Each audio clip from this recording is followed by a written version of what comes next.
Coucou tout le monde, j'espère que vous allez tous et toutes très bien. Aujourd'hui, on va choisir ensemble ma pile à lire pour le mois de mars.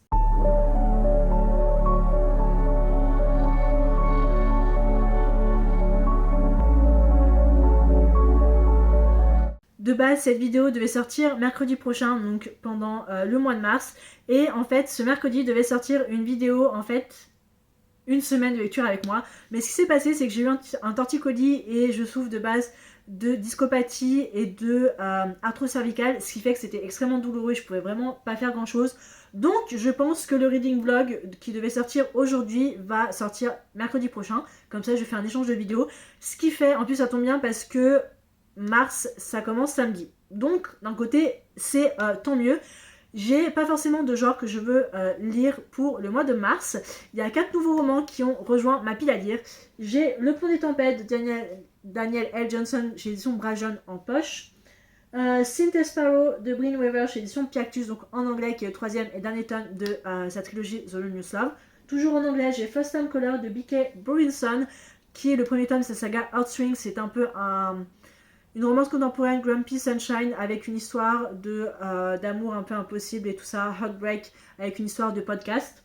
Et le quatrième, c'est un livre en français, c'est What the River Knows, donc Les Secrets du Nil, de Isabelle Ibanez. C'est chez les éditions Rajo. Voilà, j'avais prévu de le prendre en anglais, mais je ne connais pas grand chose à Égypte, à part Moon Knight et la momie, donc très clairement, autant que je le prenne en français. En plus, c'est une belle bricasse de 600 pages, donc voilà. Donc comme j'ai dit, j'ai pas forcément de livres que je tiens à lire. J'aimerais me fixer quand même un total de 7 livres pour le mois de mars, sachant que parmi les 7, j'ai quand même un roman que je compte absolument lire, faire un reading vlog, tout vous sortir et faire un rewatch des films. Hunger Games, Lever du soleil sur la moisson de Suzanne Collins chez édition PKJ, qui est donc l'histoire sur Haymitch. Hunger Games, ça a été ma toute première série de dystopie avec la sélection, et ça a été aussi ma grosse première trilogie de livres avec l'époque, le journal d'un vampire, quand j'étais au collège.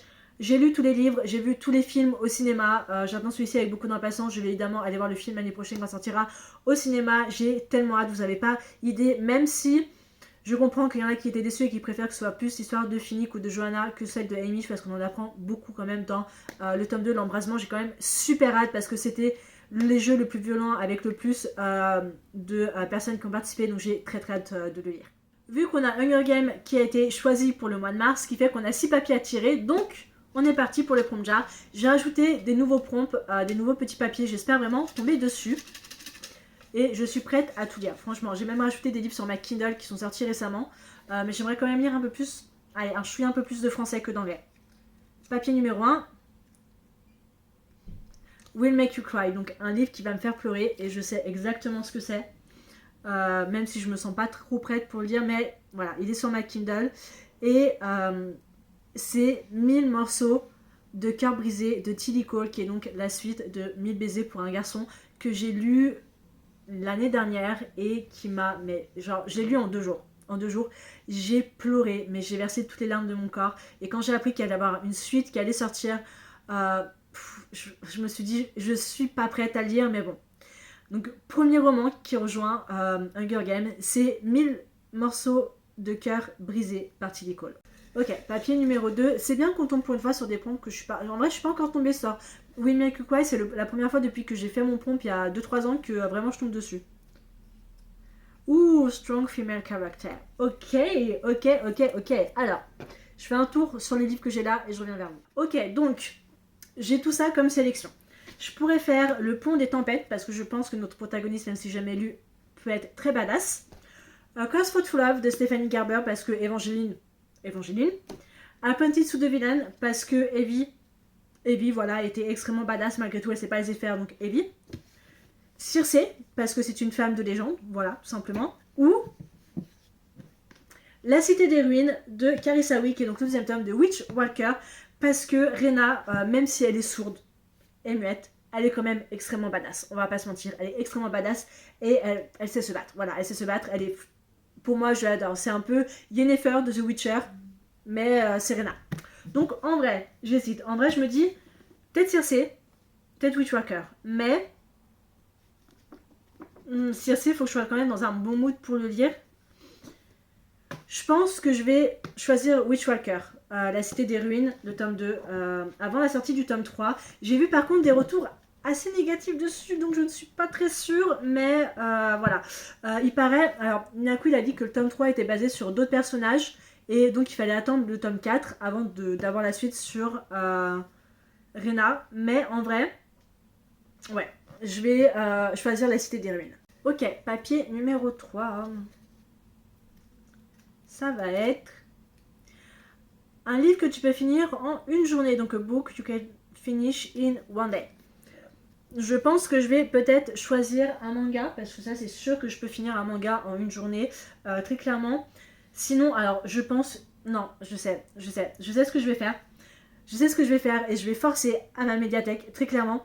Je vais choisir Terreur à la fête foraine, qui est le dernier tome de la saga Small Space, que je lis depuis, je crois, octobre et que je surkiffe. C'est une saga pour enfants avec cette vibe très chair de poule, mais vraiment que j'adore, voilà. Et ce tome 4, depuis janvier, je me dis je vais le prendre à la médiathèque, je vais le rajouter, je vais le mettre dans ma palle, et c'est jamais le cas.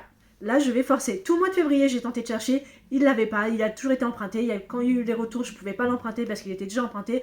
Donc là, ce mois-ci, là pour le mois de mars en tout cas, je vais choisir Terreur à la fête foraine. Comme ça, ce sera une saga terminée en plus, et je sais que c'est un livre que je peux lire en une seule journée. Papier numéro 4, papier numéro 4. Tiens, je trouve qu'on est tombé que sur des prompts que j'ai pas pris. Donc c'est cool. Ok, un livre avec The ou le pour titre. Donc The pour les livres en anglais et le pour les livres en français. Alors, Le Pont des Tempêtes, The Long Way Home, Un tour sur ma Kindle. Bon, en vrai, je vais pas chercher bien longtemps parce que je me dis, tant que je suis un peu dans le mood et que j'ai lu ce mois-ci le premier tome, j'ai choisi The Mistake de Elle Kennedy chez l'édition Hugo Roman. J'ai lu donc The Deal qui était prévu pour ce mois-ci et je l'ai lu.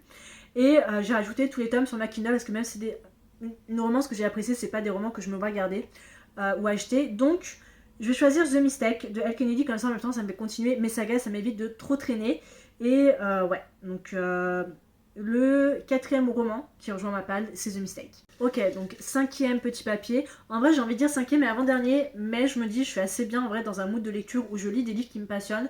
Donc en vrai, on va dire 8 livres pour le mois de mars, donc 7 papiers à tirer, donc il me reste encore 2 papiers à tirer. Allez. En plus, c'est que des livres en français pour le moment, donc en vrai, ça passe. Yes! A queer book. Yes, yes, yes. Alors, là, il n'y a pas. Pour sûr, je sais qu'il n'y a pas. Mais, alors j'hésite parce que j'ai pris une romance historique sur ma Kindle en anglais qui a l'air tellement bien et je veux crave ce Bridgerton Regency era. Mais LGBT, en vrai, mince. LGBT, je pourrais faire, alors peut-être pas des romances de Noël parce que j'en suis plus là. Qu'est-ce que je pourrais faire? Un classique. En vrai, j'ai très envie de lire le Regency era que j'ai pris, qui s'appelle Gentleman de T.J. Alexander.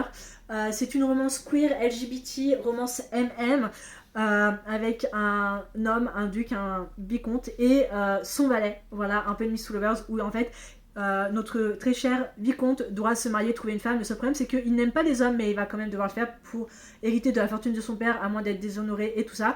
Et le truc, c'est qu'il va faire la rencontre de son nouveau valet et ils sont partis du mauvais pied, mais une amitié va se former. Et après, peut-être plus qu'une amitié va se former. Et je crève cette Regency era. Je veux dire, vous avez vu la dernière saison de Bridgerton, vous avez vu ce qu'ils ont fait avec Benedict. Et je suis tellement contente pour ça, parce que Benedict, c'est un de mes personnages préférés. Alors, il y en a beaucoup qui n'apprécient pas Benedict, même dans les livres, et je trouve ça assez dommage. Mais moi, c'est vraiment un personnage que j'adore. Et ce qu'ils ont fait avec son personnage dans la série, je trouve ça mais tellement incroyable et tellement bien à son caractère que je me dis, j'ai lu une seule romance saphique Regency era que j'avais beaucoup appréciée. J'avais tenté d'en lire une autre, mais en fait la romance est allée beaucoup trop vite. Au bout de même pas la moitié du livre, on n'était même pas à 50 pages, donc ça m'a assez déçu. Mais celui-ci me fait très envie, donc Gentleman de T.J. Alexander rejoint ma palle. Ok, 6e et avant-dernier petit papier.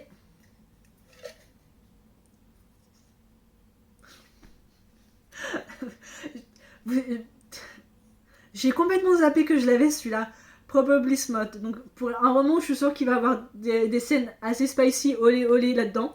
Vous voyez, c'est genre, c'est les premiers genre prompts que j'ai écrits et qui étaient tout au fond apparemment, et j'ai complètement zappé. Cynthia Sparrow, très clairement. Cynthia Sparrow, peut-être First Time Caller. Le pont des tempêtes, je ne sais pas du tout. Je ne sais pas. Je vais faire un tour. Je vais vérifier et je reviens vers vous. Non mais en vrai, Cynthia Sparrow, c'est sûr qu'il va en avoir comme ses deux prédécesseurs, donc je vois même pas pourquoi est-ce que je réfléchis. Très clairement, en plus, c'est l'un des romans qui me fait le plus envie de toute la trilogie. J'adore découvrir le personnage de Fionn, qui est un peu le dernier, le baby des frères. Et j'ai très très hâte. On va sur Fionn qui a eu son cœur brisé après, il soit parti au Nebraska en tant que docteur. Il y a une histoire comme ça. Et il va avoir un cirque qui va venir à lui. Il va faire la connaissance de Rose Evans qui a été blessée et je crois une histoire de meurtre et tout ça. Et en tout cas, j'ai très très hâte. C'est le troisième et dernier tome de la trilogie The Runner's Love que j'ai hâte de terminer. Et évidemment qu'il va y avoir du smut, je veux dire. Si les deux premiers en a eu, je vois pas pourquoi il n'y en aurait pas dans le troisième. Ok, septième et dernier petit papier. Et après, on est bon pour le mois de mars. On va choisir celui-là. J'ai quand même pas mal de séries à regarder aussi. Hein. Donc, mais en vrai, je pense que ça devrait le faire. Ouh, The Book You're the Most Excited to Pick Up. Donc le livre dont tu es le plus excité à vouloir lire. Quel livre est-ce que j'ai envie de lire le plus? Quel livre me fait le plus envie? En vrai, parce que, en vrai, je sais pas. En vrai, n'importe lequel. Ça pourrait autant être des livres qu'un manga. Et sur ma Kindle, Gentleman, ça fait vraiment partie des livres que j'avais vraiment le plus envie de lire depuis que j'ai croisé tout à l'heure. En vrai, j'ai Onyx Storm. Je l'ai mis sur ma Kindle en attendant que en version petit il sort. J'ai Onyx Storm que j'ai très très très très envie de lire. Mais mon cerveau ne va pas être vraiment en ébullition.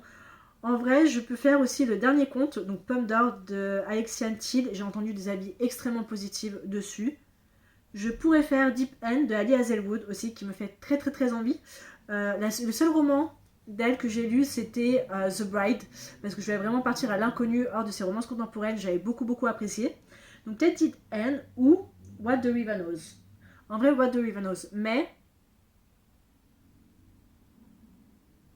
c'est un beau pavé de 600 pages, et je me sens pas de lire 600 pages comme ça, je dis ça, mais bon, La Cité des Ruines, il fait tout aussi gros. Donc je pense que celui qui me fait très envie là, c'est Deep End de Ali Hazelwood, qui est donc de la romance sportive autour de la natation, ce qui est tout nouveau pour moi et j'ai très très hâte de lire ce roman. J'ai vu des retours assez positifs sur le booktube anglophone, donc j'ai très très hâte. Et en vrai, si les premiers chapitres me plaisent, je peux peut-être l'acheter à la librairie Dempton, qui est une librairie anglaise là où j'achète mes romans, qui est sortie donc en vrai. Ouais, le dernier roman qui rejoint La Palle, c'est Deep End de Ali Hazelwood. Donc si on fait le point sur ma pile à lire, j'ai Cynthia Sparrow de Green River, La Cité des Ruines de Carissa Wick, j'ai Effroi la fête foraine de je ne sais plus trop qui, j'ai Gentleman de T.J. Alexander que j'ai très hâte de lire, The Mistake de Elle Kennedy, Deep End de Ali Hazelwood, 1000 morceaux de cœur brisé de Tilly Cole et évidemment le fameux Hunger Games, lever de soleil sur la moisson que j'ai extrêmement hâte de lire. Bon, en vrai, il me reste encore pas mal de livres en physique que je n'ai pas encore lus, ce qui est plutôt cool, mais le bon côté, c'est que je vais quand même avancer dans mes sagas, terminer dans mes sagas, et c'est tout, parce que je ne vais même pas commencer de nouvelles sagas, ce qui est assez cool d'ailleurs, donc en vrai, c'est cool. J'espère que cette vidéo vous a plu, j'espère que cette pile à lire vous plaît aussi. S'il y a des livres que vous avez lus et que vous pensez qu'ils sont bien, franchement faites-le moi savoir en commentaire. En vrai, alors le pont des tempêtes, je sais pas trop à quoi m'attendre, je veux pas forcément, enfin si j'ai lu le résumé on va pas se mentir, mais en vrai pour la prochaine fois, si je retire le papier Probably Smut, faites-moi savoir en commentaire s'il y a du smut ou pas, parce que je sais que c'est de la romantaisie, mais en vrai, je pense qu'il doit en avoir, mais je veux quand même être sûre au cas où je choisis. J'adore la romantaisie avec le smut, on va pas se mentir. Le smut, c'est pas forcément un truc qui me dérange comparé à certaines personnes. Après, si c'est bien écrit. La commence, par contre, c'est mort. J'ai déjà essayé 3-4 fois. C'est mort, je n'arrive pas à lire. Mais ouais, en tous les cas, j'espère que cette vidéo vous a plu et je vous retrouve donc la prochaine fois, mercredi prochain, pour une semaine de lecture avec moi. Pour sûr et certain.